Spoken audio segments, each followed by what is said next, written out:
These are questions 16 through 20 of the test 2 review. Question 16 says, for the polynomial below, -2 is a 0. Express the function h of x as a product of linear factors. So what I like to do first is go ahead and show the -2, so that'd be x minus -2. So that's one linear factor, because sometimes I end up forgetting to write that one once I've done all the work. Of course, that's going to end up x plus 2, but in the meantime, what we need to do is pull it out of the actual function x to the third plus 8x squared plus 46x plus 68. So some of you would probably do long division, and that's fine. You would divide this by x plus 2. And some of you would do synthetic division, which is probably a little bit quicker. So I'm going to do synthetic division, and you are welcome to choose whichever method you like better. So I bring the 1 down, -2 times 1 is -2, add that I get 6, multiply I get -12, add that I get 34, multiply I get -68, and add that I get 0. Now I should get 0. If I did not get 0, I did something wrong. And the reason I know that is because they told me that -2 is a 0, so that should end up with no remainder. So this would end up being 1x squared plus 6x plus 34. So far I have this as my factors, but they wanted my answer as a product of linear factors. This one's linear, but this one is quadratic, so I'm going to need to break that down even further. It doesn't really look like it's factorable, so let's use the quadratic formula. So in this case, a is going to be 1, b is 6, c is 34. I get -b plus or minus the square root of b squared minus 4 times a times c all over 2a. All right. So -6 plus or minus the square root of 6 squared is 36 minus 4 times 34 is 136. And that's all over 2. 36 minus 136 is -100 all over 2. I could write -100 as 100i squared, because I squared is -1. So if I pull that out of the root, I'm going to get 10i. So I end up with, I'll write it over here, -6 plus or minus 10i all over 2. Now because all three terms have a common factor of 2, then I can reduce. I could not reduce if only 2 of them have that factor. So I get -3 plus or minus 5i as my other two zeros. So let me write these out so that this part of it makes better sense to you. So one 0 is -3 plus 5i, another 0 is -3 minus 5i.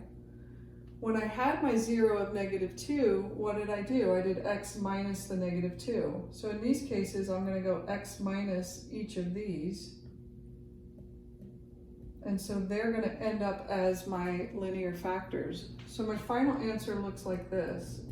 H of x equals x plus 2 times x minus -3 plus 5i times x minus -3 minus 5i.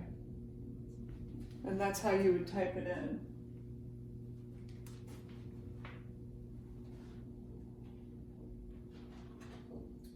Question 17 says graph all vertical and horizontal asymptotes of the rational function. So let's start with vertical asymptotes. The way we find our vertical asymptotes is we set our denominator to 0. So in this case, so I've got f of x equals 4x plus 7 over negative 2x minus 7. So my vertical asymptotes, I'm going to take the denominator, negative 2x minus 7, set it equal to 0, and then solve that. So I get negative 2x equals 7, x equals negative 7 halves. And that's my answer. So that's the line, x equals negative 7 halves. If I had to graph that, negative 7 halves would be somewhere like around here. So this would be a vertical line going down like that. Okay, how about the horizontal asymptotes? So the horizontal asymptotes, what you want to do is you want to look at the degree of the top compared to the degree of the bottom. So the degree, remember, is dictated by the power, the highest power on the x. So in this case, they both have degree 1. So if the degrees are the same, then we take the leading coefficients. So in this case,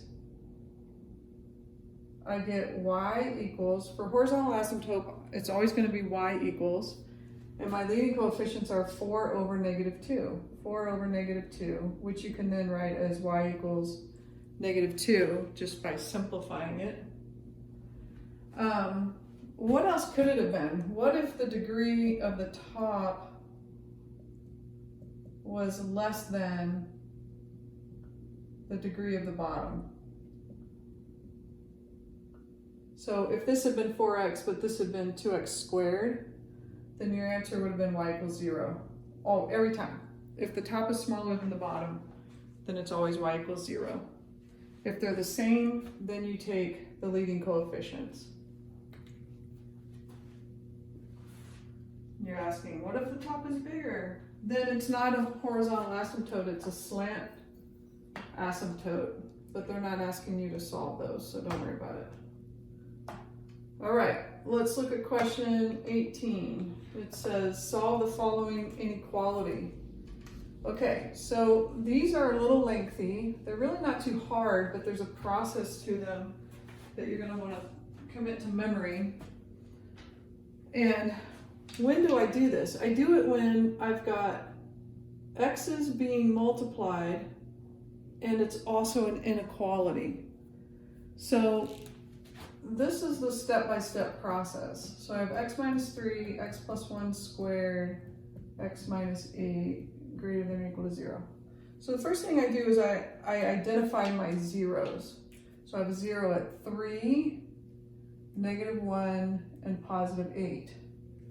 So the next thing I do is I draw myself a number line and I plot those numbers in order. And then I put basically like a line through these because I'm splitting this graph into these regions. So I have 1, 2, 3, 4 regions for the graph. So everything here is going to be smaller than negative 1. So negative infinity to negative 1. Do I put a parenthesis or bracket on negative 1? Because I have an equals part there, that's going to be a bracket. Then from here, I'm going from negative 1 to 3 with brackets. Here I go from 3 to 8 with brackets. And here I go from 8 to infinity. 8 has a bracket. Infinities always have parentheses. Okay, so I've broken my number line into regions. And now what I want to do is I want to consider each of those individual factors. So I have an x minus 3. I have an x plus 1 squared. I have an x minus 8. And the reason I think about each individual is because ultimately I want their product, which is what the problem started off as. Okay, so I create this grid and then I start doing some testing. So the first thing I'm going to do is I'm going to pick a number between negative infinity and negative 1. Now I never want to pick the actual endpoint negative 1. I want to pick a number that's somewhere in this region. So let's say I pick negative 2. So negative 2 minus 3 gives me a negative 5. What I care about is that it was negative. -2 plus 1 is -1, but if I square it, I get a -1 times -1 is a +1, so my answer is positive. -2 minus 8 is -10, so that's a negative. Ultimately, I'm going to multiply those three things, so a negative times a positive times a negative gives me a positive. And then I move to this region. So a number between -1 and 3, how about 0? 0 minus 3 is a -3, that's negative. 0 plus 1 is 1, squared is positive. 0 minus 8 is -8, and then a negative times a positive times a negative is a positive. As you might have guessed, no matter what you put in here, right, when you square it, you're going to get a positive, so those will always be positive. But anyway, a number between 3 and 8, let's say 5. 5 minus 3 is a positive. 5 plus 1 is 6, squared is positive. 5 minus 8 is negative. Positive times negative is negative. Here, let's say I do 9. 9 minus 3 is positive 6. 9 plus 1 is 10, squared is positive. 9 minus 8 is positive. Positive gives me positive. So at that point, what I want to do is I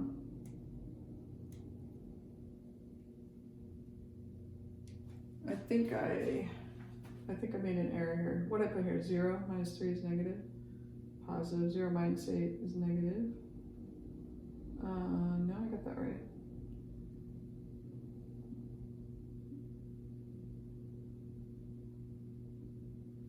Okay. I felt like I made an error, but maybe no, I didn't. Okay, never mind. All right, so what we want to do now is we want to pay attention to what they were asking for. They were asking for where this product is greater than or equal to 0. Something that's greater than 0 is positive. So basically, all of my answers are in these three regions. So I'm going to put these three as my answers. Now this, negative infinity to -1, and then -1 to 3, I'm including the -1, so I can just write that as negative infinity all the way to 3 with a bracket. And then the other one is 8 to infinity, and I want to put a U to represent that it's the union of both of those. So had they asked me less than or equal to 0, then my answer would simply have been the bracket 3, 8 bracket. So just pay attention to what they actually are asking. Okay, let's move on to question 19.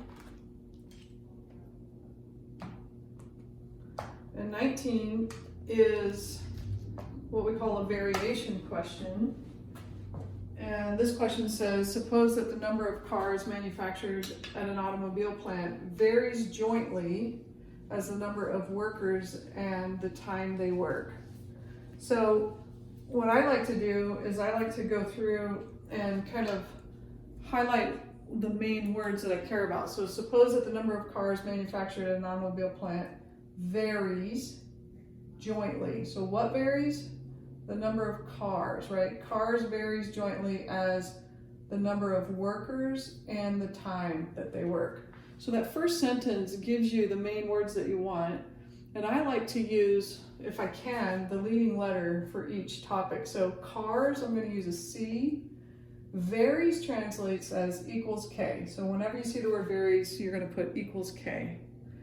Jointly means that I'm anticipating more than one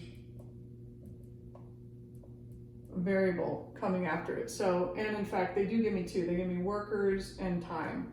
So I'm going to put a W and a T. Now, what else could they have said instead of jointly? They could have said directly, which just means it goes right next to it. I mean, essentially, these are both also directly because they're right next to the K. Or they could have said inversely, which means it goes under the K. So they said varies inversely as workers in time, then the W and T would have gone below the K. All right, so that's the first part. If I was to kind of diagram this whole thing, that's the first part of the problem. So then in the second part, they're going to give us enough information to figure out what K is.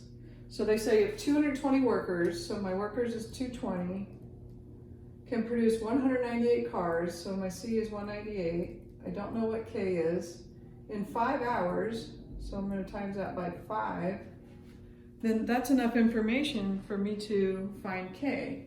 So how would I do it? I would go 220 times 5 and then divide 198 by that, and let's see what I get. So I got 0.18. So here I have K equals 0.18. Now the whole reason I do that is so that I can update, this is version 2.0 of the equation that I figured out up above. So it's C equals 0.18 WT. And I do that so that I can actually answer the question. And here is the question. Find the number of cars, so I don't know C, that 175 workers can produce in 6 hours. So all I have to do is multiply all that together, and the answer should be 189.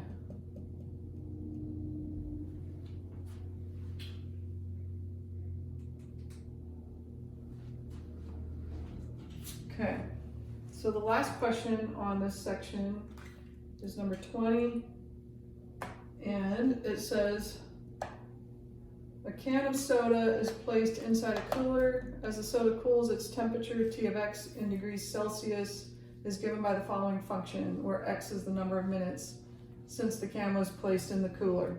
So they give us this function, which is T of X equals -3 plus 21 e to the negative 0.034x. So find the initial temperature of the soda. So the initial temperature is when X is 0, so time hasn't started yet. So 0 minutes. If I put a 0 in there for X, that's the easy one. Most of the time you can kind of do this in your head. So what it means is I'm going to have -3 plus 21 e to the negative 0.034 times 0. But anything times 0 is 0. So this becomes -3 plus 21 e to the 0. And anything to the power of 0 is 1. So I get -3 plus 21 times 1, which is just 21, minus 3 gives me 18. So my first answer is 18. That's the initial temperature. And then they want the temperature after 20 minutes. So what I'm going to do is I'm going to change this 0 to a 20. And I would just plug that in to your calculator. So different calculators are going to let you plug it in differently. Some of them will let you just type the entire thing in as it is. Others, you may want to go do this multiplication first, get an answer, times that by 21, and then add -3. The final answer, once you round it, becomes 8. That should be the answer that you get. Okay, that's the end of this video.